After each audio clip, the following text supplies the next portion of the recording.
contestar. Todos son hombres de Dios que amaron a Dios. Estuvieron fuera de la comunión con Dios y fueron traídos nuevamente a la comunión con Dios. Y estoy seguro que usted podría añadir su propio nombre a esta lista. ¿Sabe? Está en la naturaleza de la oveja el descarriarse, perderse y algunas veces hasta alejarse del redil y del pastor. Somos propensos a desviarnos y alejarnos del Dios que amamos. Pero es la naturaleza del pastor el restaurar a sus ovejas. Por lo tanto, no es extraño que David exaltara a Dios, porque David supo por experiencia propia lo que significaba el estar alejado de Dios. No en vano, en el Salmo 23, él reconoce a Jehová como su pastor, y por eso nada le faltará. Y Dios mismo confortaría su alma. Hoy quiero compartir con usted cómo estar bien con Dios y permanecer bien con Dios. Si no estamos bien con Dios, si no permanecemos bien con Dios, jamás podremos hacer nuestras las palabras de David en el Salmo 23, confortará mi alma, me guiará por sendas de justicia por amor de su nombre. Muchos cristianos se alejan, se separan de Dios, pero esto no quiere necesariamente decir que están perdidos, sino que han perdido su comunión con Dios. Pero no están perdidos, porque hay un lazo espiritual muy especial entre usted y Dios, que no puede ser roto. Pero aunque es cierto que nuestra relación con Dios no puede ser rota, la comunión con Dios puede ser interrumpida, y el gozo íntimo puede ser perdido. La oración de David en el Salmo 51 ilustra perfectamente este punto. Vuélveme el gozo de tu salvación. David no perdió su salvación, pero sí perdió el gozo de su salvación, y quiso que ese gozo le sea restaurado.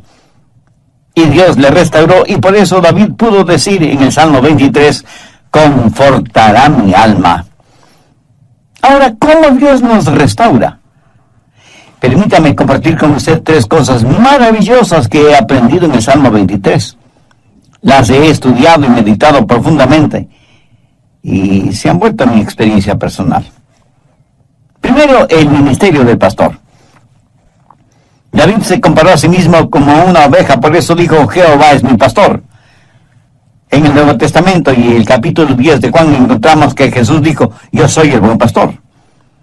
Y Jesús, como el buen pastor, hace algo definitivo cuando sus ovejas se descarrían. De paso, le diré que hay 3 clases de ovejas.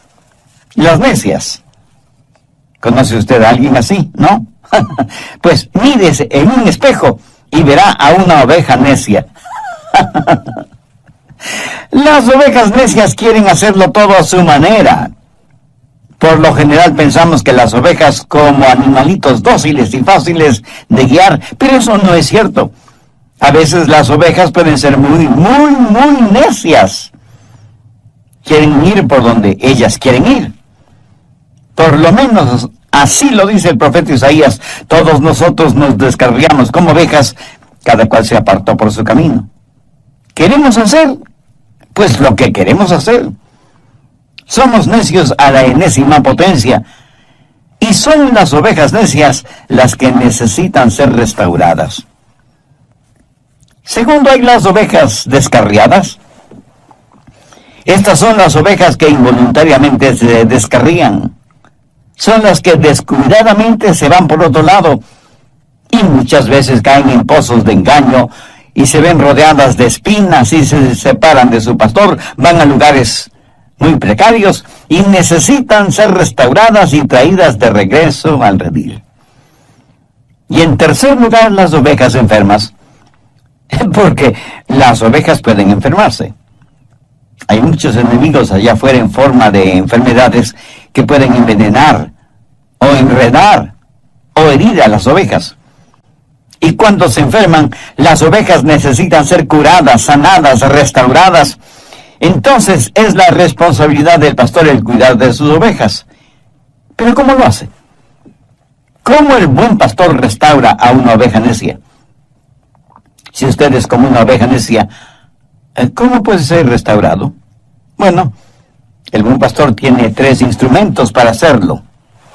un báculo o cayado, una vara y una botella de aceite. Y él usa esas tres cosas para restaurar a una oveja necia. ¿Qué es el báculo o cayado? El pastor buscaba un arbolito que estuviera recién creciendo, lo sacaba de raíz, cortaba todas esas raíces, limpiando el resto del palo y lo pulía todo prolijamente. Y en el muñón que formaban las raíces al extremo del palo, clavaba unos cuantos clavos o incrustaba pedacitos de metal, hasta que el báculo tenía un considerable peso. Era una poderosa arma en sus manos. Le servía tanto para defender a las ovejas de sus depredadores naturales como de ladrones de ovejas. También podía servirle como una jabalina y pasaba muchas horas practicando hasta tener una excelente puntería. Así que ese báculo no solo le servía para defender sus ovejas, sino para defenderse él mismo de los ladrones, los lobos y las aves de rapiña que abundaban en las colinas y los montes. Pero a veces tenía que utilizar el báculo de las ovejas para corregir a las necias, y lo hacía en forma drástica y severa. Con el báculo rompía una de las patas de la oveja e inmediatamente la vendaba poniéndole un soporte y cubriendo la pata afectada con aceite. Y esto lo hacía hasta cuando la oveja se sanara. Él llevaba a esa oveja enferma en sus hombros y la alimentaba y vertía aceite sobre el vendaje, y cuando la pata se sanaba, ayudaba a la oveja a estar firme en sus patas. Pero esto es lo interesante. La oveja enferma y restaurada en su salud permanecía muy cerca del pastor. En el material que estudié sobre este asunto, descubrí que esa oveja necia, quebrantada y disciplinada, iba a donde el pastor iba y se convertía en una especie de líder del rebaño. Extraordinario, ¿no le parece? Cuando leí esta información no pude dejar de pensar en Oseas 6:1. Venid y volvamos a Jehová, porque Él arrebató y nos curará, hirió y nos vendará. ¿Lo entiende? El mismo Dios que nos hiere es el mismo Dios que nos cura, a fin de que podamos estar junto a Él. Creo que esta es la razón por la cual David dijo que antes de ser afligido, Él se había descarriado. Y en Hebreos leemos que el patriarca Jacob, quien fue también un pastor, se alejó de Dios. La Biblia nos dice que Jacob luchó con Dios físicamente. ¿Sabe lo que Dios hizo? Vayamos a Génesis, capítulo 32, versos 24 y 25. Así se quedó Jacob solo, y luchó con él un varón hasta que rayaba el alba. Y el varón le tocó en el sitio del encaje de su muslo, y le descoyuntó el muslo de Jacob. ¿Lo ve? Jacob fue herido por Dios. Descoyuntó su muslo, y el patriarca tuvo que caminar el resto de su vida apoyado en un bastón. Vamos a Hebreos 11:21. Por la fe Jacob, al morir, bendijo a cada uno de los hijos de José, y adoró apoyado sobre el extremo de su bordón. ¿Por qué todo esto? Pues para enseñarnos una lección. Algunas veces tenemos que aprender drásticamente porque parece que esa es la única forma en que podemos aprender. Jacobo tuvo que ser herido para poder ser bendecido. Mi amigo, cuando Dios nos disciplina, y puede ser disciplina física, no es porque no nos ama, sino precisamente porque nos ama. Mire lo que dice Hebreos 12, los versos 5 y 6. Y habéis ya olvidado la exhortación que como a hijos se os dirige, diciendo: Hijo mío, no menosprecies la disciplina del Señor, ni desmayes cuando seas reprendido por Él, porque el Señor al que ama disciplina y azota a todo el que recibe por hijo. ¿Qué padres que aman realmente a sus hijos no los disciplina cuando es necesario? Si Dios nos dejara sin disciplinarnos, no seríamos sus hijos, sino bastardos. Y aunque nuestros padres en la carne nos disciplinaron, siempre los reverenciamos, ¿verdad? Ahora, por lo tanto, no deberíamos estar sujetos a nuestro Padre en el Espíritu y vivir. Y no debemos olvidar que la disciplina que proviene de parte de Dios es para que seamos partícipes de su santidad. La Biblia dice en Hebreos 12:11, en verdad que ninguna disciplina al presente parece ser causa de gozo, sino de tristeza, pero después da fruto apacible de justicia a los que en ella han sido ejercitados. Ahora, cuando esta disciplina le llega a usted, hay tres cosas que usted puede hacer de acuerdo a lo que dice Hebreos 12:5. Hijo mío, no desprecies la disciplina del Señor. O sea, usted puede resentirse, pero sería una necedad de su parte el hacerlo, por varias razones. Primera, la disciplina revela algo. Esa clase de disciplina revela que usted es un hijo o una hija.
De Dios, o sea que revela una relación filial.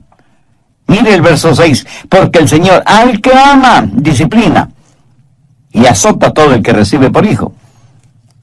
Permítame repetir lo que ya dije hace algunos minutos, es porque Dios le ama que le disciplina. No es que el pastor no amara a su oveja el motivo para quebrarle la pata, sino precisamente todo lo contrario. Eso es un severo caso de disciplina.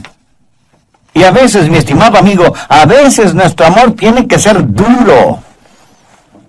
Y seguramente algunos de ustedes burlonamente me dirán, bueno, yo vivo en pecado, hago lo que quiero hacer, voy a donde se me antoja, soy el capitán de mi propio destino y sin embargo Dios nunca me ha disciplinado. Pues, mi amigo, le aconsejo poner mucha atención al verso 8. Pero si se os deja sin disciplina, de la cual todos han sido participantes, entonces sois bastardos y no hijos. ¿Qué está diciendo Dios? Dios está diciendo que si usted fuera hijo de Él, ya le hubiera disciplinado. Pero si no es hijo de Dios, si usted declara que es un cristiano sin serlo, entonces usted es un bastardo. Y recuerde que esta dura expresión proviene de las palabras de Dios. Así que no argumente conmigo al respecto, argumente con Dios. En segundo lugar, renueva su adoración. En el verso 9 leemos, por otra parte, tuvimos a nuestros padres terrenales que nos disciplinaban y los venerábamos. ¿Sabe que hombres maduros no tienen ningún problema contando cómo sus padres les disciplinaban? Dicen, por ejemplo, mi padre cuando me disciplinaba con todas sus fuerzas. Lo interesante es que estas declaraciones las hacen con verdadero orgullo y dicen, les dábamos verdadera reverencia porque sabíamos que tenían definidos sus valores y paradigmas y por eso les amamos y les respetamos. Yo siento verdadera tristeza por niños que viven en hogares en donde sus padres no les aman y por lo tanto no les corrigen. ¿Sabe que la disciplina revela nuestra relación con Dios? y renueva nuestra adoración. Ahora bien, si damos reverencia a nuestros padres terrenales, ¿no deberíamos dar adoración, respeto y veneración a nuestro Padre Celestial? Dios no está en el negocio de primordialmente hacernos saludables y felices, sino santos. Dios no le salvó para sencillamente llevarle al cielo. Ese es un beneficio extra. Dios le salvó para hacerle santo como Él. ¿Y cómo lo hace? ¿Qué es lo que la disciplina hace para restaurar a una oveja? Revela su relación filial, renueva su adoración y restaura su comunión con Dios. ¿Le gustaba a usted el ser disciplinado, castigado por sus padres, especialmente por su papá? Cuando usted era niño y su padre le iba a castigar, corría usted hacia su papá y lleno de gozo le decía: «Oh, esto es estupendo, estoy feliz de que esto me suceda a mí. Mi papá me va a dar una buena paliza, pero me siento feliz, bendito sea Dios. Papá, tú eres maravilloso y sabio, gracias por castigarme». No, ni usted ni yo actuamos de esa manera, ¿verdad? Porque no nos gusta ser disciplinados, castigados, aunque hayan existido razones válidas para esa disciplina. Personalmente, cuando mi padre me castigaba, me disciplinaba, le debo confesar que él no me parecía ni amoroso, ni sabio, ni maravilloso. Así que, en primer lugar, menospreciamos la disciplina. En segundo lugar, no nos desmayamos frente a la disciplina. Mire el verso 5 de Hebreos 12. Ni desmayes cuando eres reprendido por él. ¿Alguna vez ha visto a un hijo, a una hija, fingir desmayo cuando ve que el castigo es inminente? Bueno, yo lo he visto varias veces. Dios ejercita disciplina y la gente renuncia a Dios. Tiran la toalla. Se convierten en trotamundos espirituales y eso es algo terrible. Mi amigo, lo que hace Dios no es para que nos alejemos de Él, sino para que nos acerquemos a Él. No desprecie la disciplina, no finja desmayos frente a la disciplina. La Biblia dice que toda disciplina tiene un propósito específico.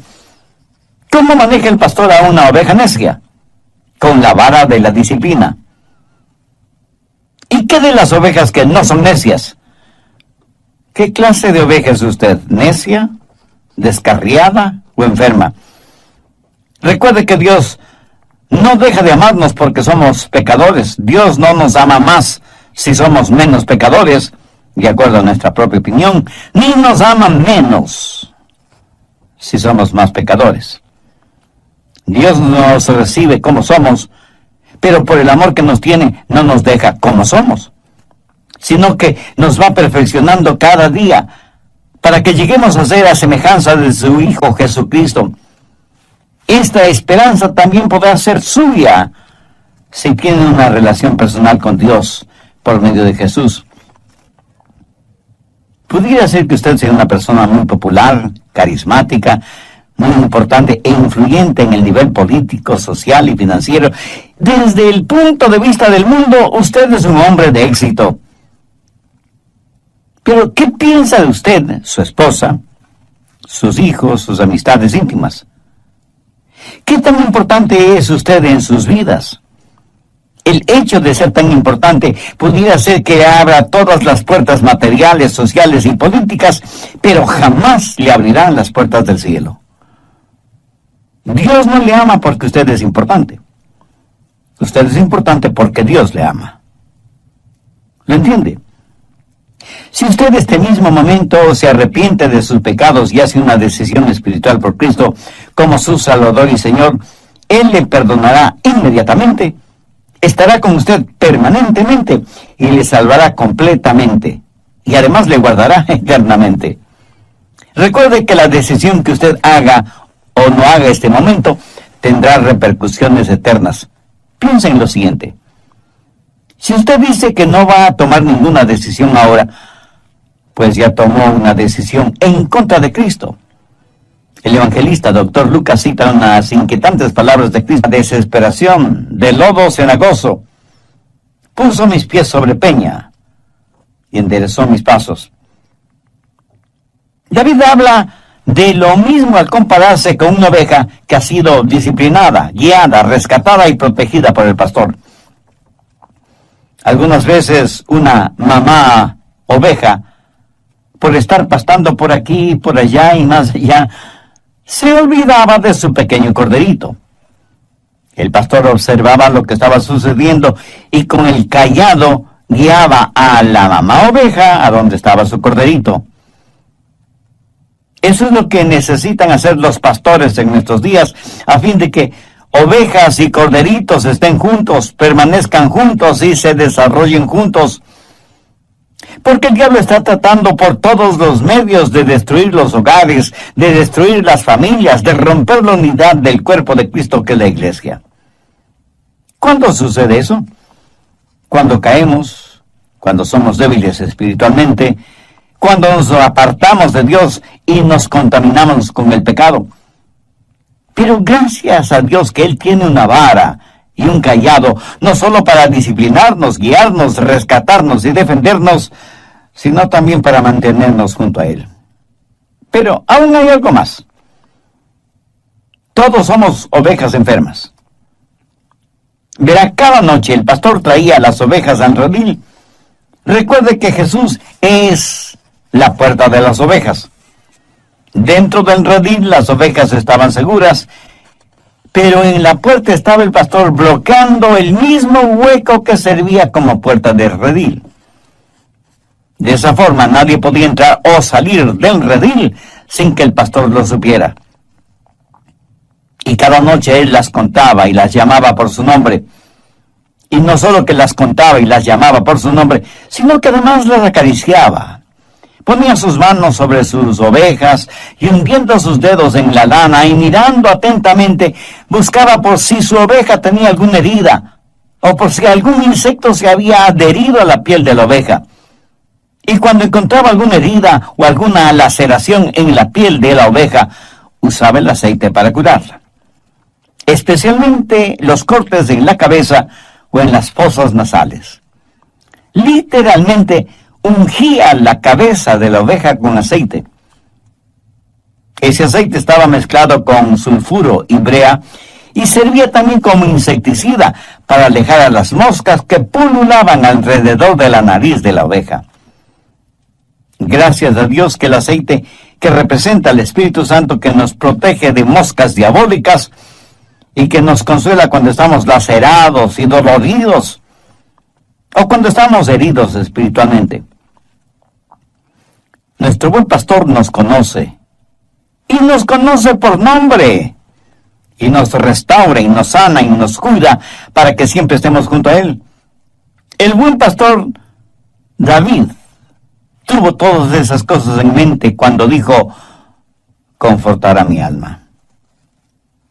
David fue necio, y tuvo que ser quebrantado. Se desvió del camino y tuvo que ser traído de regreso. Y aunque estuvo herido de gravedad, Dios le sanó. Le agradece a Dios usted cuando le disciplina, cuando le corrige. Y pienso en mi propia vida. Y sé que estoy vivo porque mi buen pastor usó conmigo su vara, su cayado y su botella de aceite. ¿Puede usted decir lo mismo? ¿Puede recordar las veces en que Dios usó su vara y su cayado en usted? Yo sí me acuerdo. Pero Él no solo ha usado su vara y su cayado en mí, sino también su aceite curador, sanador, renovador. Yo doy gracias a Dios por su Hijo, mi buen pastor, el que conforta mi alma. En tercer lugar tenemos la maestría del pastor. El buen pastor no solo que restaura nuestra alma y nos guía por sendas de justicia, pero para restaurarnos Él tiene que tener dominio sobre nosotros. Y cuando tiene dominio sobre nosotros nos guiará, será nuestro maestro, nuestro mentor. ¿Sabe cuál es el triste problema para muchos seres humanos, que están más interesados en ser restaurados físicamente que en ser sanados espiritualmente. Si es que usted no camina desde la restauración hasta la justificación, usted estará de regreso a los mismos viejos problemas. Muchos quieren caminar rectamente, pero no en el camino de la obediencia a Dios. Recuerde que a quien mucho se le ha perdonado, mucho debe amar. Debemos ser como la oveja con la pata quebrada que quiere estar junto a Jesús, porque Él es un maestro que quiere guiarle para que usted nunca se desvíe. Así que, ¿cuándo aprenderemos? ¿Cuántas veces más resbalaremos y caeremos antes de aprender a estar juntos?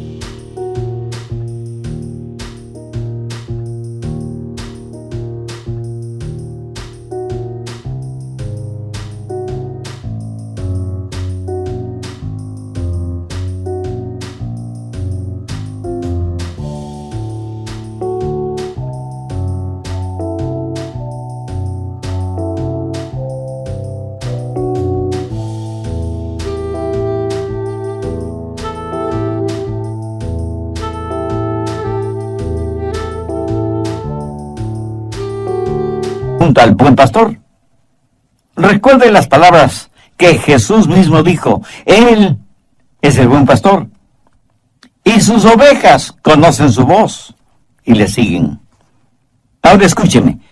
3 cosas son necesarias para seguir al buen pastor. Primero, tiene que estar obsesionado con el pastor. O sea, usted debe amar apasionadamente a Jesús. Su amor por Él debe estar por encima del amor que pueda tener por cualquier otra persona o cualquier otra cosa. Segundo, tiene que observar detenidamente al pastor. Como ya lo he mencionado antes, las ovejas tienen una muy pobre vista. Para todo propósito práctico, el pastor es quien tiene buena vista, como para compensar la mala vista de sus ovejas. Tercero, usted tiene que obedecer al pastor. Usted no puede obedecer a nadie cuya voz desconoce. ¿Cómo puede escuchar la voz de su pastor? Únicamente teniendo su tiempo de quietud. Debería estar en pastos delicados, meditando en su palabra. O sea, rumiando su palabra. Esa es la forma. El pastor le guiará. Usted escuchará su voz en el mundo. Jesús manifestó que sus palabras eran espíritu y vida, y que Él había venido para que podamos tener vida y vida en abundancia. Su pastor le guiará por sendas de justicia por amor de su nombre. Esa es la maestría del pastor. ¿Sabe qué es lo malo con muchos de nosotros? Que tratamos de no tener problemas en vez de buscar la justicia. Todo es tan negativo. Tuve un amigo, Mike Glenn, quien era jugador profesional del fútbol americano. Jugó por la Universidad de Auburn y luego profesionalmente jugó para los Delfines de Miami. Cuando él se graduó en Auburn, su entrenador le preguntó: Mike, ¿me ayudarías a reclutar a algunos candidatos? Mike le dijo que sí. Y a su vez le preguntó: entrenador, ¿qué clase de prospectos estamos buscando?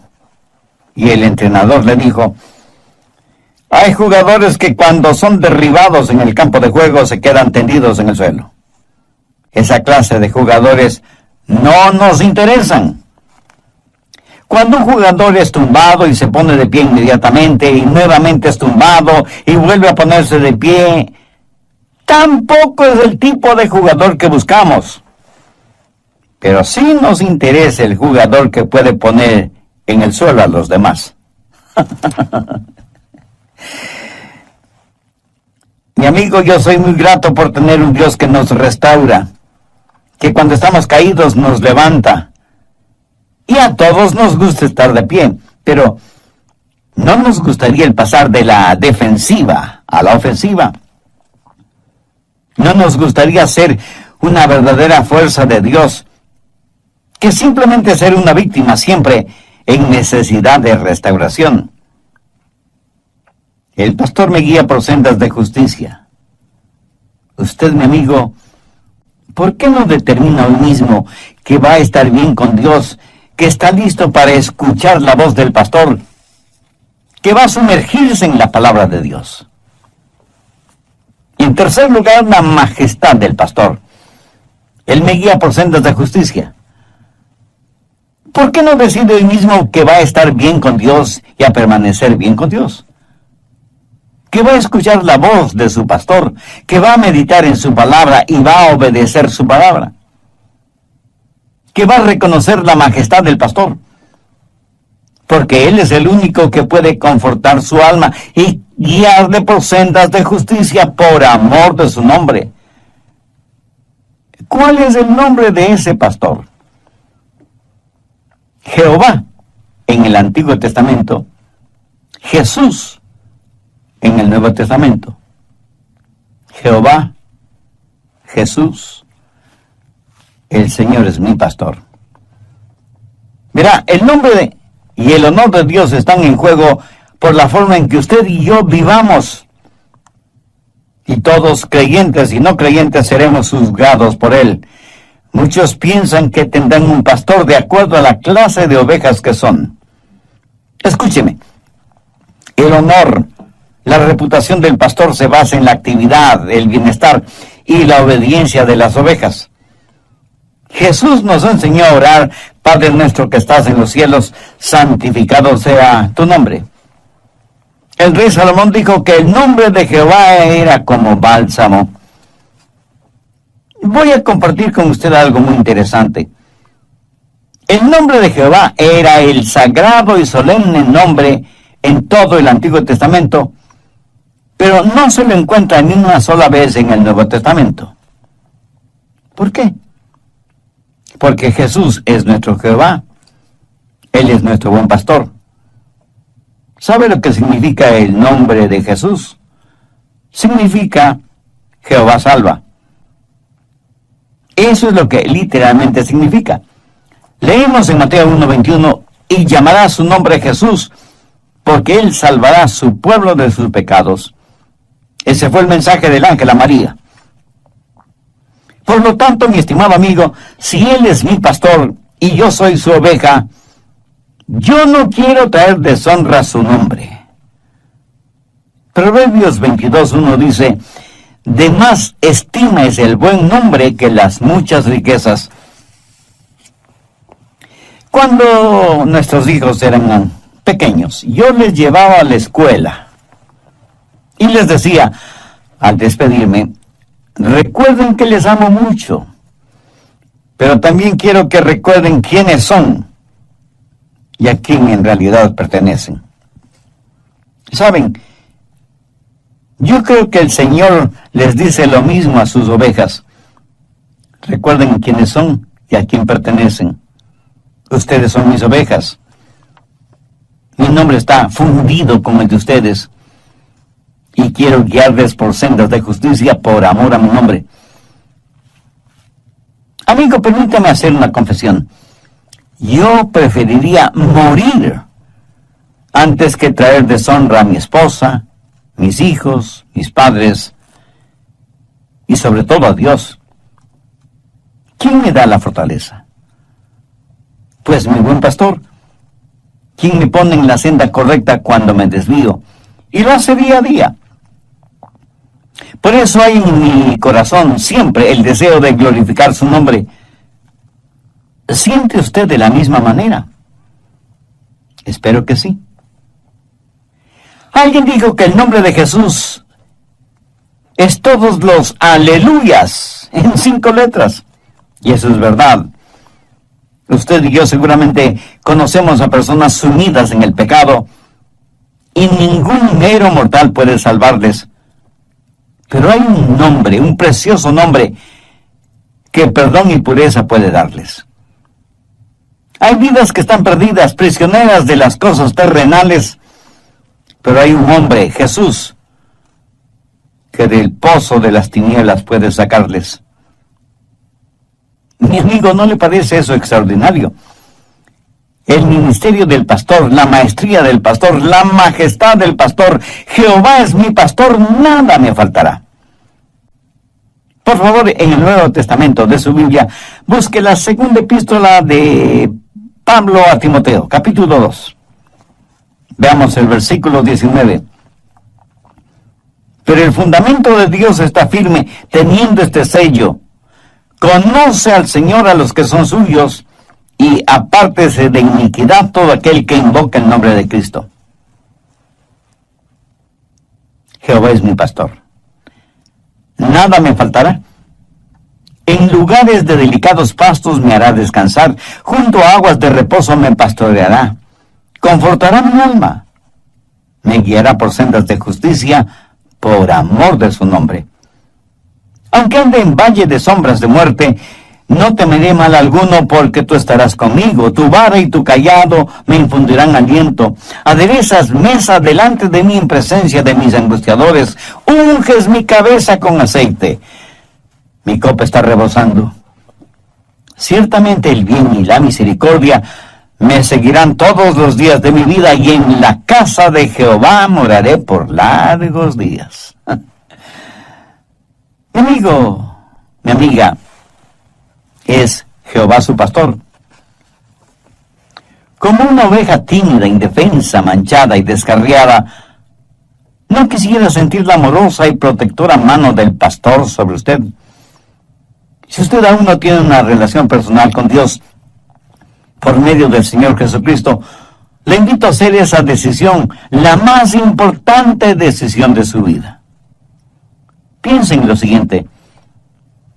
Si usted dice que no va a tomar ninguna decisión ahora, pues ya tomó una decisión, pero es una decisión en contra de Cristo. El evangelista Dr. Lucas cita unas inquietantes palabras de Cristo cuando dijo: el que no es conmigo, contra mí es, y el que conmigo no recoge, desparrama. Voy a decir una sencilla oración, y si usted así lo desea, repítala conmigo, pero dígala con fe, sinceramente, depositando toda su confianza en Jesús. No se sienta incómodo hablando con Dios. Aún silenciosamente podrá hablar con Él, porque Él conoce las intenciones y motivaciones de su corazón. Querido Dios, reconozco que he vivido en necedad espiritual por mucho tiempo, y quiero dejar de hacerlo. No solo he sido necio, sino también un pecador rebelde, que vengo a ti en busca de tu misericordia.